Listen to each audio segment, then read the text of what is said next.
আজকে আপনাদের জন্য আপনাদের অনুরোধে নিয়ে এসেছি 2024 সালে কোন কোন রাশি এই বছর সন্তান সুখ পেতে চলেছেন, অর্থাৎ তাদের কোল আলো করে সন্তান আসতে চলেছে কিংবা সন্তান আসার সূচনা তৈরি হবে। অনেকেই হয়তো বহুদিন ধরে চেষ্টা করছেন কিন্তু কিছুতেই তাদের সন্তান আসছে না। 2024 কি তাদের মুখে হাসি ফোটাবে?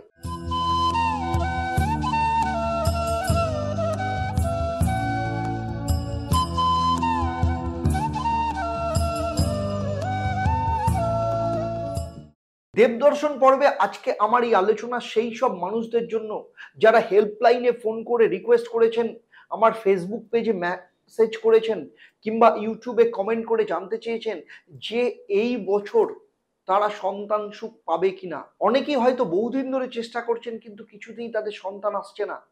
2024 কি তাদের মুখে হাসি ফোটাবে? আমার কাছে প্রচুর মানুষ আসেন যাদের প্রত্যেকের ইচ্ছে থাকে যে তাদের কোলে যেন একটা সন্তান আসে।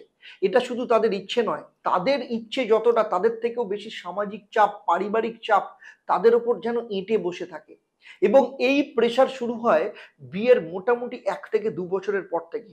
প্রত্যেক মেয়েরাই চায় মাতৃসুখ পেতে, কিন্তু কোনো কারণেই যদি দেরি হয় না, তাহলে সব অপরাধ বা অপরাধী তাদেরকেই হতে হয়।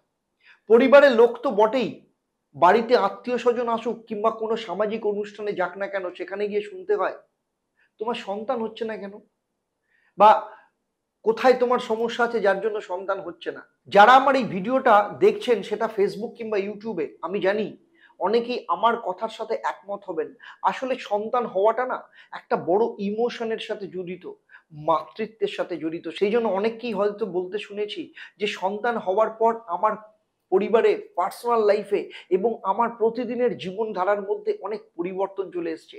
তাই আজকে আপনাদের জন্য আপনাদের অনুরোধে নিয়ে এসছি 2024 সালে এই যে 12টা রাশি রয়েছে, সেই 12টা রাশির মধ্যে কোন কোন রাশি এই বছর সন্তান সুখ পেতে চলেছেন, অর্থাৎ তাদের কোল আলো করে সন্তান আসতে চলেছে কিংবা সন্তান আসার সূচনা তৈরি হবে।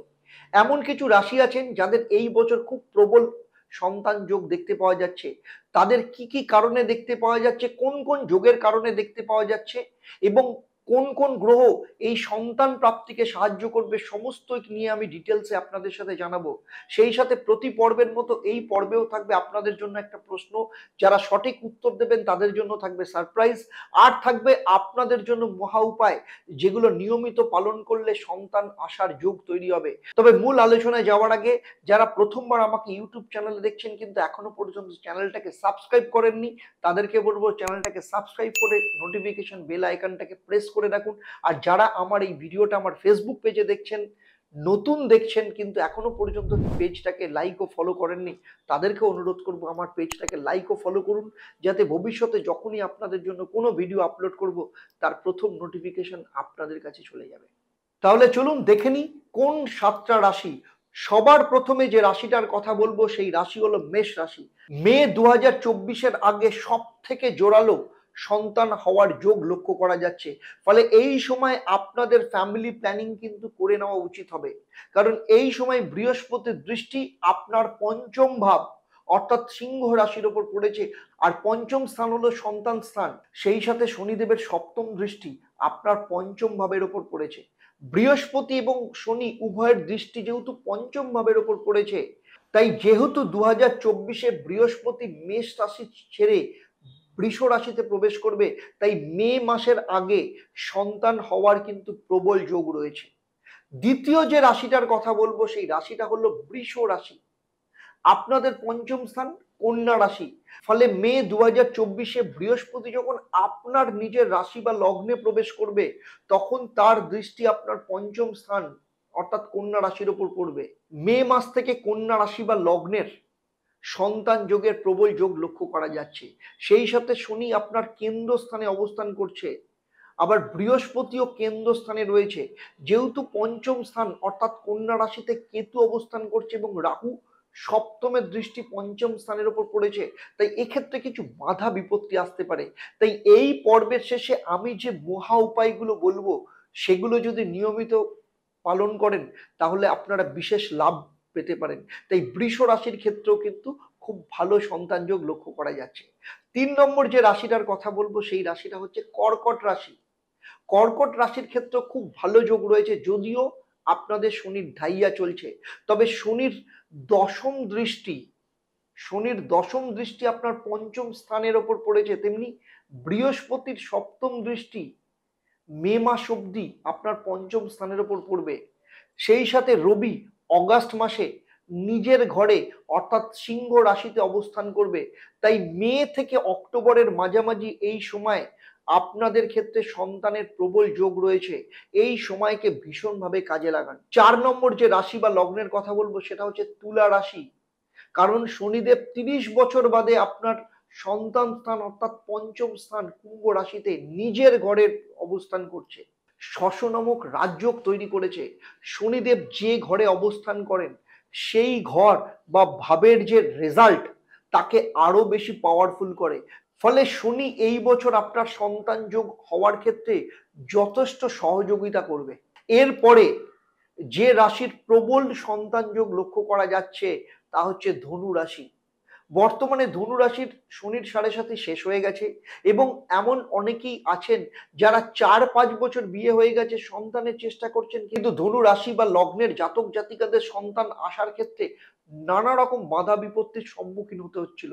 কিন্তু 2024 সালে একটা ভালো রাস্তা দেখতে পাওয়া যাচ্ছে, কারণ শনির তৃতীয় দৃষ্টি আপনার পঞ্চম স্থান অর্থাৎ মেষ রাশির ওপর পড়েছে। সেই সাথে বৃহস্পতি এখানে অবস্থান করছে। শনি এবং বৃহস্পতি সরাসরি পঞ্চম স্থানের সাথে যুক্ত, তখন সন্তান হওয়ার তো প্রবল যোগ তৈরি করবেই। তাই এখানে মে মাসের আগে সন্তান হওয়ার ক্ষেত্রে কিন্তু প্রবল যোগ লক্ষ্য করা যাচ্ছে। তবে মে মাসে বৃহস্পতি যখন বৃষ রাশিতে চলে যাবে তখন সন্তান আসার যোগ থাকলেও বেশ কিছু বাধা বিপত্তির সম্মুখীন হতে পারেন। তাই জানুয়ারি থেকে এপ্রিল বা মে মাসের মধ্যে সন্তান আসার জন্য আপনাদের প্রবল চেষ্টা করা উচিত। 6 নম্বর রাশি হলো মকর রাশি। কারণ মকরের দ্বিতীয় স্থান অর্থাৎ কুম্ভ রাশিতে শনি নিজে বিরাজ করছেন, শশ রাজযোগ তৈরি করেছেন। আবার দ্বিতীয় স্থান পরিবারের সদস্য সংখ্যাকে বৃদ্ধি করে। সেই সাথে বৃহস্পতি মে মাসে আপনার পঞ্চম স্থান বৃষ রাশিতে চলে যাবে। আর বৃহস্পতি নিজেও সন্তান কারক গ্রহ। ফলে মে মাস থেকে বৃহস্পতি যখন চলে আসবে আপনার সন্তান স্থানে, তখন আপনার ক্ষেত্রে সন্তান হওয়ার প্রবল যোগ তৈরি করবে।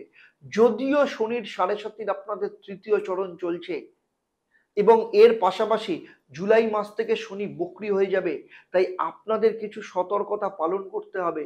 এর মধ্যে কিছু মহা উপায় আমি এই ভিডিওর শেষে আপনাদের সাথে শেয়ার করব, সেগুলো আপনাদের নিয়মিত পালন করলে আপনারা যথেষ্ট ভালো ফল পাবেন। এরপরে আসবো সপ্তম যে রাশি বা লগ্নের কথা বলবো সেটা হচ্ছে কুম্ভ রাশি। 2024-এ কুম্ভ রাশি বা লগ্নের ক্ষেত্রে সন্তান হওয়ার প্রবল যোগ লক্ষ্য করা যাচ্ছে, কারণ স্বয়ং শনিদেব আপনার প্রথম ভাবে নিজের ঘরে অর্থাৎ কুম্ভ রাশিতেই বিরাজ করছেন, শশ নামক রাজযোগ তৈরি করেছেন। বৃহস্পতি মে মাসে কেন্দ্রস্থানে চলে যাবে, যদিও পঞ্চম স্থানের সাথে কোনো যোগাযোগ তৈরি করছে না। তাই এক্ষেত্রে যে প্রবল সম্ভাবনা তেমন ভাবে দেখতে পাওয়া যাচ্ছে সেটা আমি বলছি না, তবে 65-70% কিন্তু সম্ভাবনা রয়েছে। তবে জন্মছক বা বাস্তুর কারেকশন যদি করিয়ে নেন এবং সেই সাথে এই ভিডিওর শেষে আমি যে মহা উপায়গুলো বলবো সেগুলো যদি নিয়মিত পালন করেন, তাহলে বেশ কিছু সম্ভাবনা কিন্তু এখানে দেখতে পাওয়া যাচ্ছে। কারণ শনির দশম দৃষ্টি আপনার দশম ভাবের উপর পড়েছে, আবার মে মাসে বৃহস্পতির সপ্তম দৃষ্টি আপনার দশম ভাবের উপর পড়বে। সেই সাথে বৃহস্পতি সেই সময় কেন্দ্রস্থানে অবস্থান করবে। ফলে যে খুশির খবর, আনন্দের খবর এতদিন ধরে আপনারা পাওয়ার জন্য ওয়েট করছিলেন, সেগুলো প্রাপ্তির সম্ভাবনা কিন্তু দেখতে পাওয়া যাচ্ছে। তবে এর পাশাপাশি আপনাদের বিবাহিত জীবনের উপর বিশেষ নজর দিতে হবে। আপনাদের দাম্পত্য জীবনের পারস্পরিক বোঝাপড়া এক্ষেত্রে কিন্তু ভীষণ দরকারি। তবেই আপনাদের মধ্যে প্রেম ভালোবাসা ঠিক থাকবে এবং সন্তান হওয়ার রাস্তা স্মুথ হবে। আমি এতক্ষণ আপনাদের সাথে 7খানা রাশি বা লগ্ন এবং তাদের সন্তান হওয়ার যোগ নিয়ে আলোচনা করলাম। তবে একটা কথা মাথায় রাখবেন, আপনার জন্মছক এবং আপনার হাতের রেখা আপনার জীবনের প্রতিচ্ছবি। আমি এখানে আপনাদের প্রত্যেকের রাশিতে চন্দ্রের অবস্থান কিংবা লগ্নের উপর ভিত্তি করে আলোচনা করলাম, কিন্তু প্রত্যেকের পার্সোনাল জন্মছক বা লগ্নের বলবত্তা এবং পঞ্চম স্থান দেখা কিন্তু ভীষণ জরুরি। আমার দীর্ঘদিনের অভিজ্ঞতায় আমি দেখেছি লক্ষ লক্ষ মানুষের জন্মছক আমি স্টাডি করেছি, সেখানে অন্যান্য গ্রহের অবস্থান এবং প্রবল যোগ থাকা সত্ত্বেও অনেকের ক্ষেত্রে সন্তান হওয়ার ব্যাপারে নানা রকম সমস্যা তৈরি হয়। সেই সাথে আপনার দশা এবং আপনার বাড়ির বাস্তু একটা বড় রোল কিন্তু প্লে করে। তাই আমার পরামর্শ, 2024 টোটাল যোগ করলে 8 হয় শনির বছর। তাই এই বছর সন্তান আসার ক্ষেত্রে কোনো রকম চান্স আপনারা কিন্তু ছাড়বেন না। সেই জন্য আপনারা অবশ্যই আপনাদের পরিচিত বা আপনারা ভরসা করতে পারেন এরকম কোনো অ্যাস্ট্রো বাস্তু কনসালটেন্টকে দিয়ে আপনাদের জন্মছক, হাত এবং বাস্তু পর্যবেক্ষণ করিয়ে তার পরামর্শ অনুযায়ী চলুন। এবছর অবশ্যই আপনারা কোনো আলোর রাস্তা খুঁজে পাবেন, যেখানে আপনাদের সন্তান হওয়ার রাস্তা তৈরি হবে। আপনাদের যাদের সন্তান হচ্ছে না বা যাদের মা হওয়ার ইচ্ছে পূরণ হচ্ছে না, তাদের ক্ষেত্রে বাস্তু এবং আপনাদের প্রতিদিনের জীবনে এমন কি মহা উপায় পালন করলে আপনাদের ইচ্ছে পূরণ হবে, আর কিছুদিনের মধ্যে এই দেবদর্শন পর্বে আমি আলাদা করে আপনাদের জন্য একটা ভিডিও নিয়ে আসতে চলেছি। আপনারা অবশ্যই চোখ রাখবেন এই দেবদর্শন পর্বে। এই পুরো আলোচনা আপনাদের কেমন লাগলো অবশ্যই আমাকে কমেন্ট করে জানাবেন। আর যদি ভালো লাগে তাহলে অন্যদের শেয়ার করবেন। হতে পারে আপনার একটা শেয়ার তার জীবনে আলো ফোটাতে পারে।